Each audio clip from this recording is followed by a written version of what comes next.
Namaste students, welcome to English literature class. And in today's English literature class, we shall take up the lesson An Angel in Disguise, written by T.S. Arthur.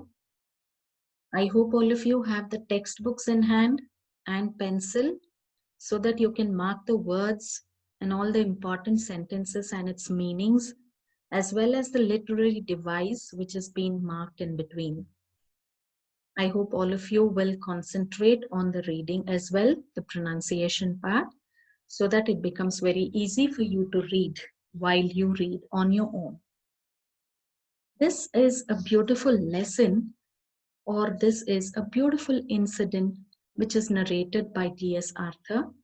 He is an American writer who usually talks about compassion and sensitivity. He brings out, and particularly in this lesson, he brings out the sensitivity of the relationship, the human relationship.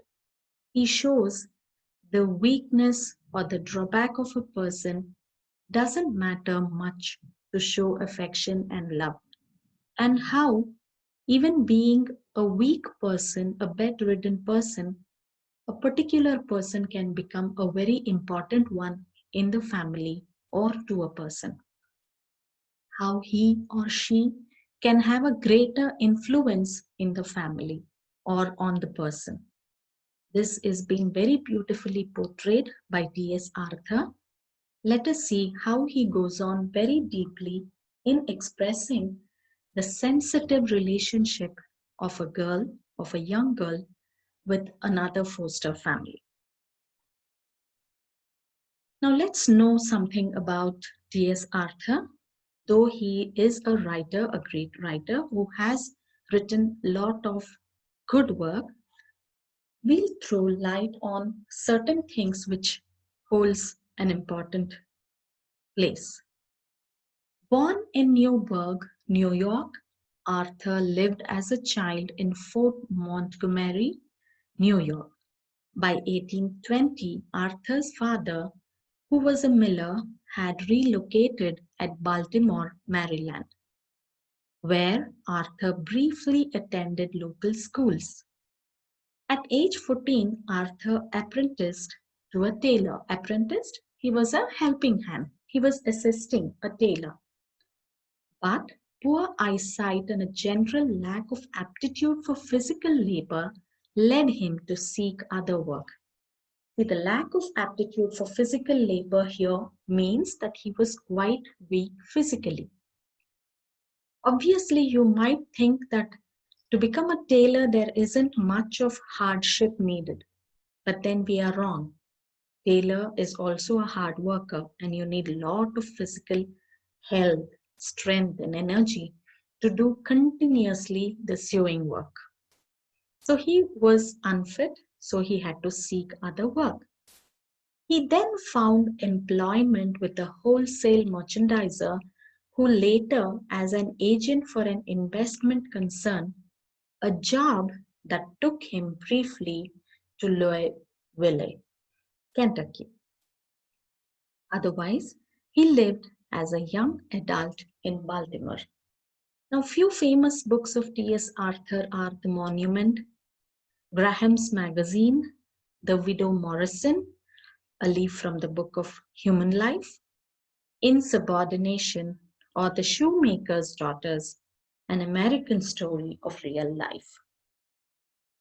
And he has written few journals where it is called as Advice to Young Ladies on Their Duties and Conduct in Life in 1848, and Advice to Young Men on Their Duties and Conduct in Life.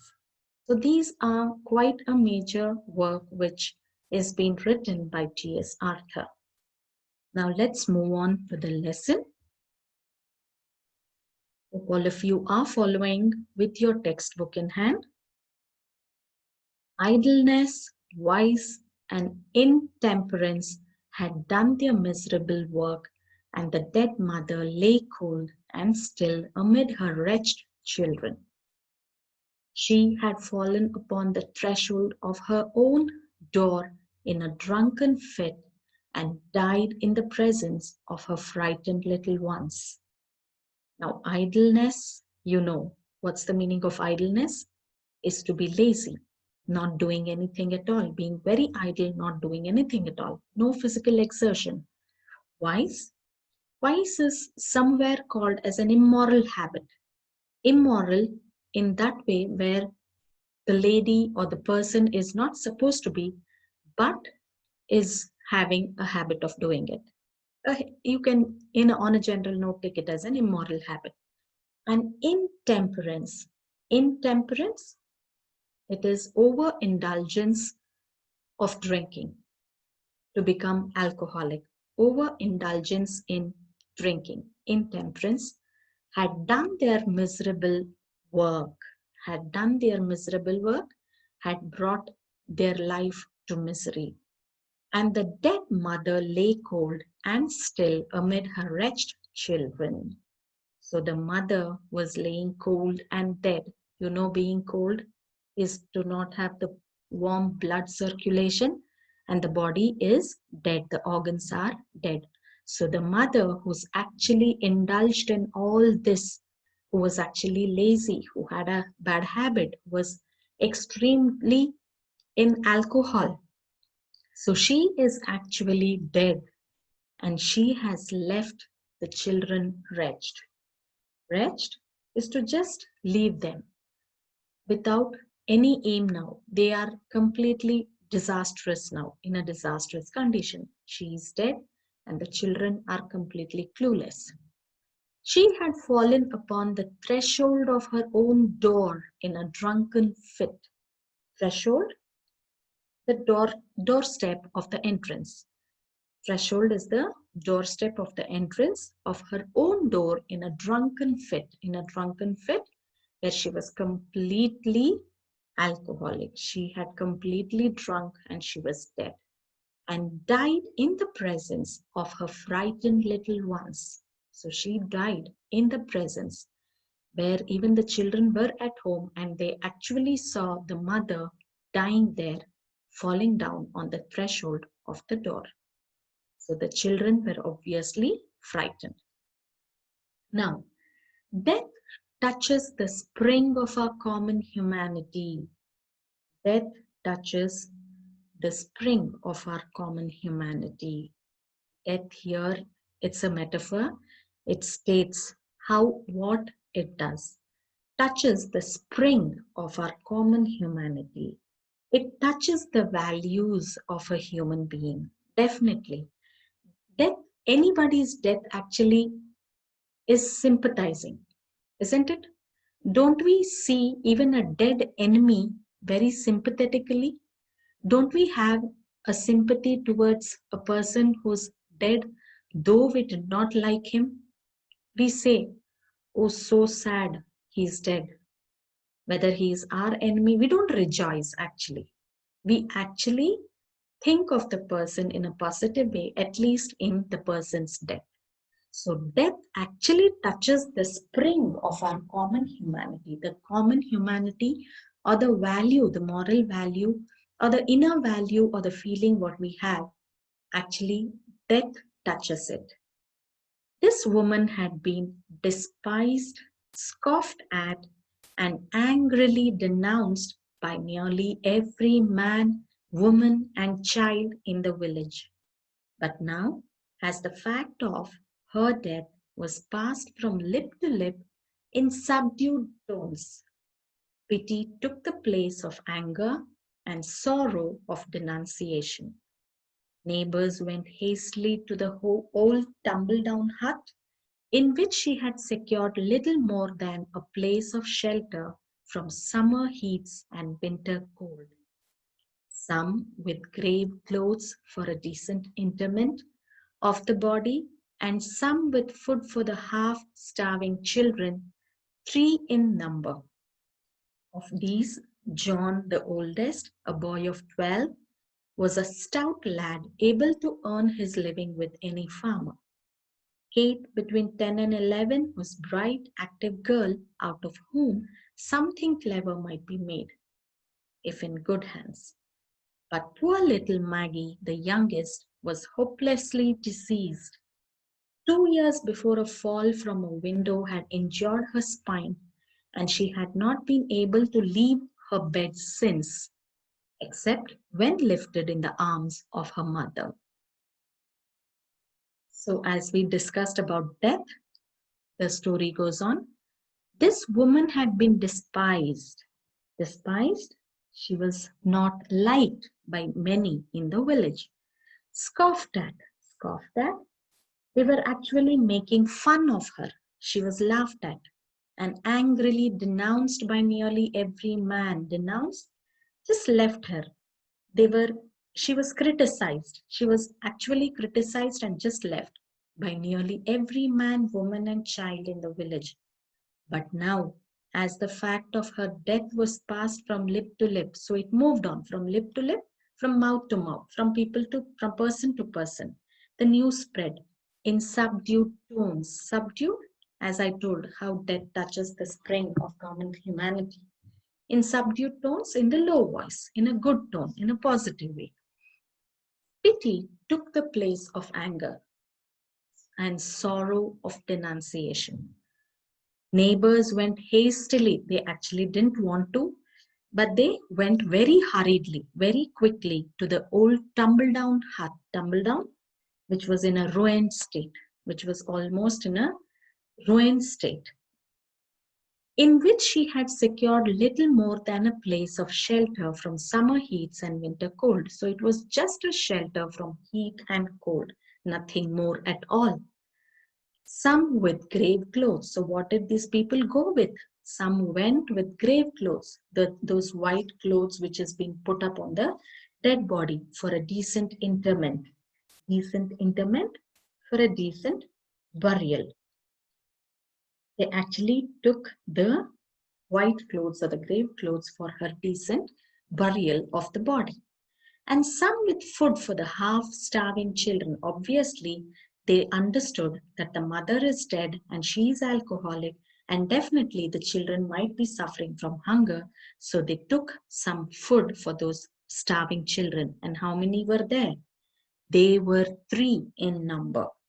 Of these, out of these, John, the oldest, a boy of 12.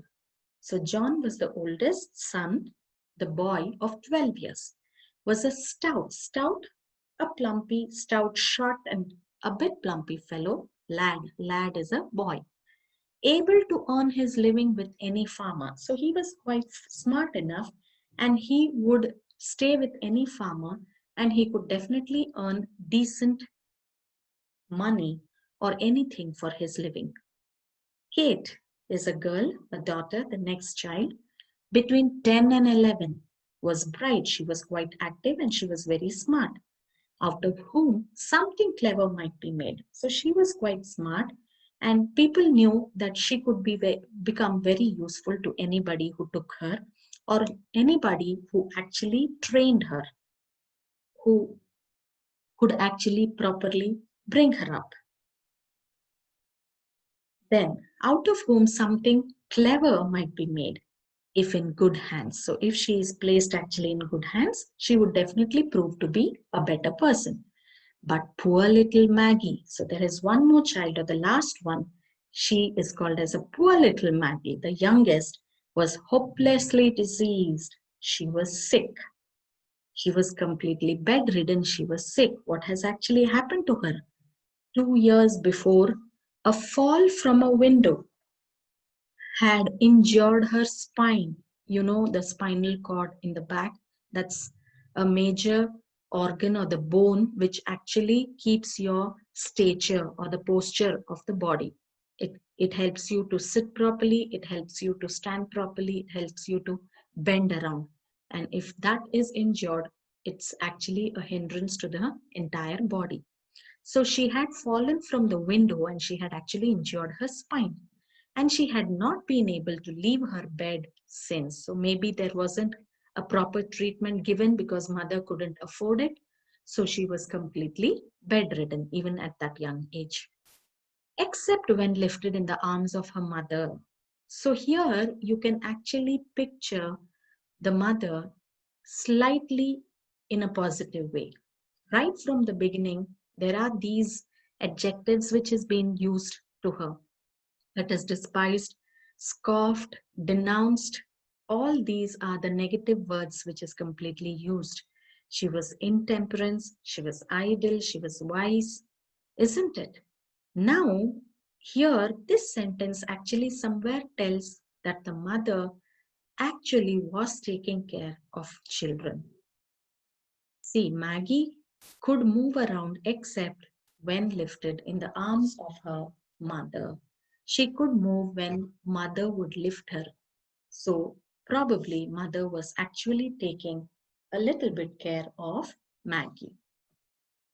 Hope you have understood this part, children. Let's move on to the next one now. What is to be done with the children? Now all the villagers have gathered. They have come to that thatched house or the hut almost. They have come with the clothes, they have come with the food. They are there and they can definitely bury the lady. But then what will happen to the children? Now the discussion is going on. That was the chief question now. The dead mother would go underground and be forever beyond all care or concern of the villagers. But the children must not be left to starve. After considering the matter and talking it over with his wife, Farmer Jones said that he would take John and do well by him. Now that his mother was out of the way, and Mrs. Ellis, who had been looking out for a bound girl, concluded that it would be charitable in her to make choice of Katty, even though she was too young to be of much use for several years. Now they started to talk of children. That was the chief question now. The dead mother would go underground. Obviously, the body will go underground and be forever beyond all care or concern of the villagers. But the children must not be left to starve. So at least there the villagers had concern about the children. They did not leave them. After considering the matter, after discussing about the matter, about the adoption of children and talking it over with his wife and talking and discussing with the wife, Farmer Jones said, so Farmer Jones was the first person to tell that he would take John and do well by him. So he said he's grown up quite well, so he will be of some help to him in his farming. So he thought before somebody could claim on him, he just said that he will be adopting John. Now that his mother was out of the way, see now if he is using this sentence, maybe he had this point in his mind, or maybe he had this thing in his mind earlier when the mother was alive, and maybe he had discussed it with her to take away John from her. And maybe the mother had not accepted and not allowed him to take the son. So now he says, as his mother was out of the way, she is no more a blockade there. She is not the huddle there. She is gone already. So he will be taking John. And Mrs. Ellis, who had been looking out for a bound girl, a strong, well-built girl who can do something or who can help her, concluded that it would be charitable. She says that she is doing charity. She is showing charity towards that family by taking or making a choice of taking Katty, even though she was too young. Obviously, Katty was 9-10 years old and she's quite young to do any work. So she says, maybe I have to wait for a few years for her to put on some work. But then for now, I will take Katty along with me. I could do much better, I know, said Mrs. Ellis. But as no one seems inclined to take her, I must act from a sense of duty, expect to have trouble with the child. For she is an undisciplined thing, used to having her own way. So rather than thinking that the children are motherless, they are orphans now, and helping them out, she goes on giving explanation for why she is accepting Katty. She says, I could do much better, I know, said Mrs. Ellis. But as no one seems to incline to take her, she feels that nobody is actually bothering to take Cathy. I must act from a sense of duty. She says she is acting because of the sense of duty what she has, because she knows that the child is quite indisciplined, I believe. So she says, I know she is the child who actually thinks on her own. She doesn't listens to anybody. She is a bit undisciplined, but then I will be taking her. But no one said, I'll take Maggie. Pitying glances were cast on her worn and wasted form, and thoughts were troubled on her account. Mothers brought cast off garments, and removing her soiled and ragged clothes, dressed her in clean attire. The sad eyes and patient face of the little one touched many hearts, and even knocked at them for entrance, but none opened to take her in. Who wanted a bedridden girl, a bedridden child? Yes, now it was the turn of Maggie. But nobody, the villagers in the village, wanted to accept Maggie. It was a pitying glance. Pitying glances were cast on her. All were pity about her. All were sympathizing her, but nobody showed the empathy which Maggie needed. She was actually not at all liked for the way she was and the way she had been brought up. So what happened? The mothers, the other mothers brought cast off garments, the garments which their children had thrown away, where they had taken off from the wardrobe and they had thrown it away. Those garments were brought and it was um, put on to Maggie, removing her soiled and ragged clothes, soiled, dirty, ragged, torn clothes, dressed her in clean attire. Attire again is dress. Now the sad eyes and patient face of the little one touched many hearts. It actually touched many hearts. It was very pitying. It was very sympathizing. Who wanted a bedridden child? But after all, who will take care of a bedridden child? Obviously, anybody will go for a person who is actually of any use. Yes, let's move on to the next part of the lesson. Take her to the poorhouse, said a rough man. Now there was a person who seems to be quite rough, maybe with his nature or the way he was presenting himself.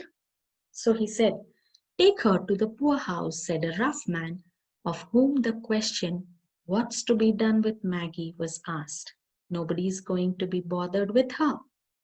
So the rough man, somebody asked, what shall we do with the poor girl, the deceased girl Maggie? So the rough man there in the crowd said, take her to the poorhouse. What's to be done with Maggie was asked. Nobody is going to be bothered with her. So it was in between them, the talk just was going on, and they was telling that nobody can be bothered with her. The poorhouse is a sad place for a sick and helpless child, answered one. So one among the crowd said, the poor house may be taken as an orphanage. Maybe it was an orphanage in the village where people who did not have anybody were sent to the poor house. So the person said, it is a sad place for a sick and helpless child. For your child or mine, said the other. See here how sarcastically they are talking.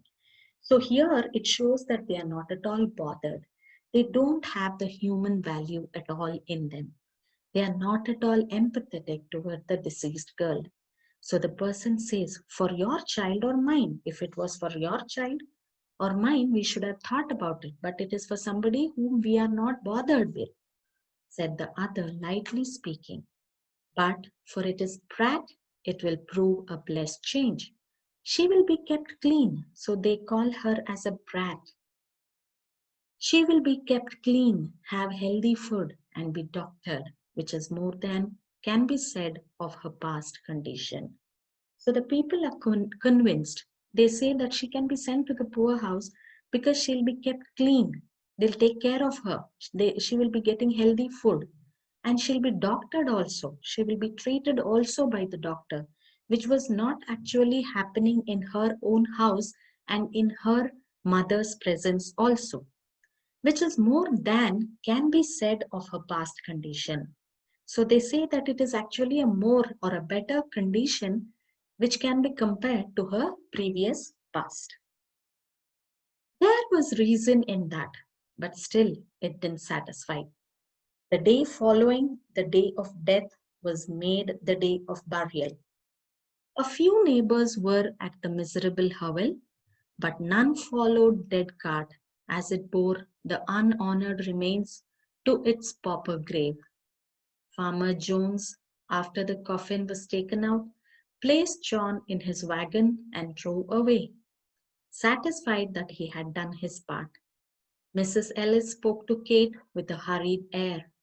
Bid your sister goodbye, and drew the tearful children apart, ere scarcely their lips had touched in a sobbing farewell.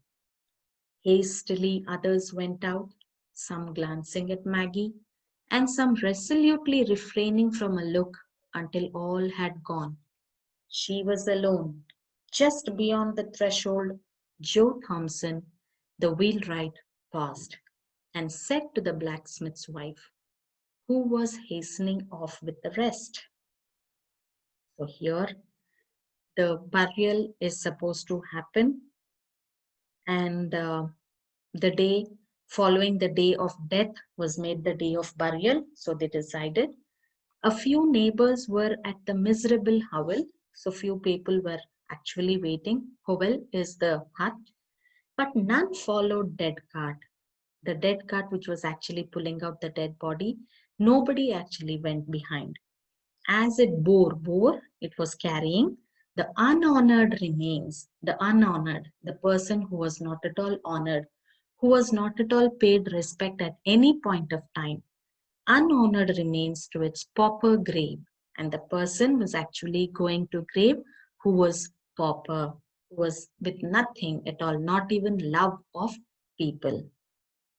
Farmer Jones, after the coffin was taken out, so after the coffin was just taken out from the house, he was the first person to leave the place, dragging or taking away John in his wagon. He just drove away thinking that he's done the best what he could have done for the poor family.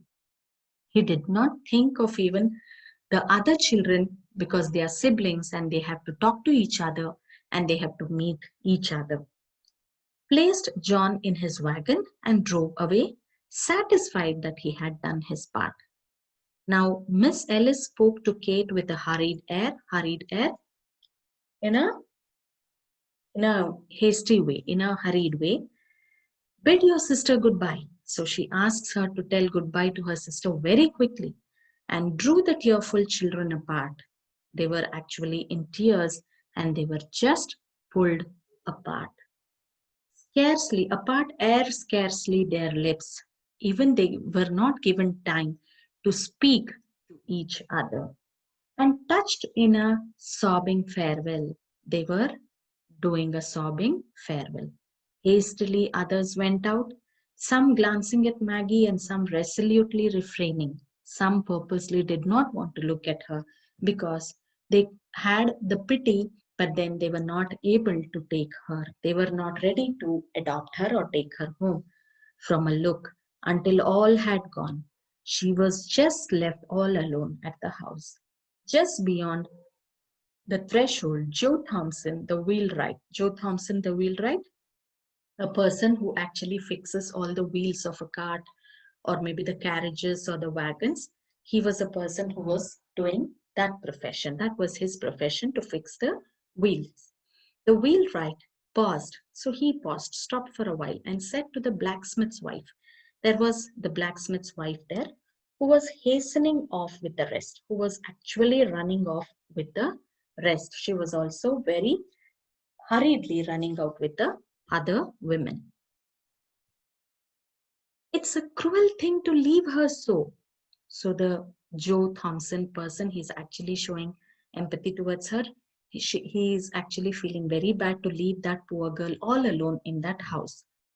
Then take her to the poor house. She'll have to go there, answered the blacksmith's wife, springing away and leaving Joe behind. For a little while, the man stood with a puzzled air. Then he turned back and went into the hovel again. Maggie, with painful effort, had raised herself to an upright position and was sitting on the bed, straining her eyes upon the door out of which all had just departed. A vague terror had come into her thin white face. So the blacksmith's wife says, take her to the poor house then. She'll have to go there. There is no other go. Springing away, she just went out of the house and leaving Joe behind. For a little while, the man stood with a puzzled air. Now, Joe Thompson was completely confused. He was puzzled. He actually did not want to leave the child alone, and at the same time, he was not ready to take her also. Then he turned back and went into the hovel again. Maggie, with painful effort, she actually tried very hard and raised herself to an upright position and was sitting on the bed, straining her eyes upon the door out of which all had just departed. So she was just staring and glaring at the door outside, who had one by one just left the house and herself all alone. There was a great terror, a weird terror on her face. The fear on her face had come into her thin white face. White face, obviously very fair, but I think she had also got very scared of being all alone. Oh, Mr. Thompson, she cried out, catching her suspended breath. Don't leave me here all alone. So she says to Mr. Thompson, she's actually very happy to see at least Mr. Thompson coming back and checking on her. So she says, please don't leave me all alone here. She actually catches her breath. She's so panting for that breath. Though rough in exterior, Joe Thompson, the wheelwright, had a heart, and it was very tender in some places. He liked children and was pleased to have them come to his shop, where sleds and wagons were made or mended for the village lads without a draft on their hoarded sixpences. So he, on the outer look, was a rough person. He actually had the rough um, presentation. He was maybe rough with his voice and the way he was looking. But then somewhere he had a heart. That means he was very a hearty person also, a soft person also. And it was very tender in some places. He liked children. He actually liked children, but he did not have any and was pleased to have them come to his shop. So he was very happy to see all the children coming to his shop to get their wagons, the cart, and everything mended. And then he would actually not charge them also. He would actually not charge them also. And it was very tender. He liked children and was pleased to have them come to his shop, where sleds and wagons were made or repaired for the village lads without a draft on their hoarded sixpences, without even charging more or maybe only sixpences. No, dear, he answered in a kind voice, going to the bed and stooping down over the child. You shan't be left here alone. You shouldn't be left here alone. Then he wrapped her with the gentleness almost of a woman in the clean bedclothes which some neighbor had brought, and lifting her in his strong arms, bore her out into the air and across the field that lay between the hovel and his home. So he actually did what? He was very kind, very empathetic. Actually, the situation or the condition of Maggie had moved his heart. He was moved by the situation, such a horrific situation of Maggie. No, dear, he said, no, dear, definitely not. In a kind voice, going to the bed, he went close to the bed, stooping down, bending down over the child. You shouldn't be left here alone. You will not be left here alone. You shall not be left here alone. Then he wrapped her, covered her with the gentleness almost of a woman, like how women deal with kids, how a mother takes care of a child. With the same affection and gentleness, he actually wrapped her around because she could not move further. He just wrapped her around with those bed sheets which the village, the women had brought to clean or change. He gently wrapped her, almost of a woman, in the clean bedclothes which some neighbor had brought, and lifting her in his strong arms, as he was seen, he is quite a rough person, so he definitely had strong hands. He lifted her, carried her into the air and across the field. He just walked across the field, a small patch of the field which was in between the hovel, that is the hut, and his home. So he had actually traveled that distance, carrying her in his arms. Yes, children, hope you have understood this part and written down all the meanings. We shall continue the class or the next part of the lesson in the next video. Thank you, children.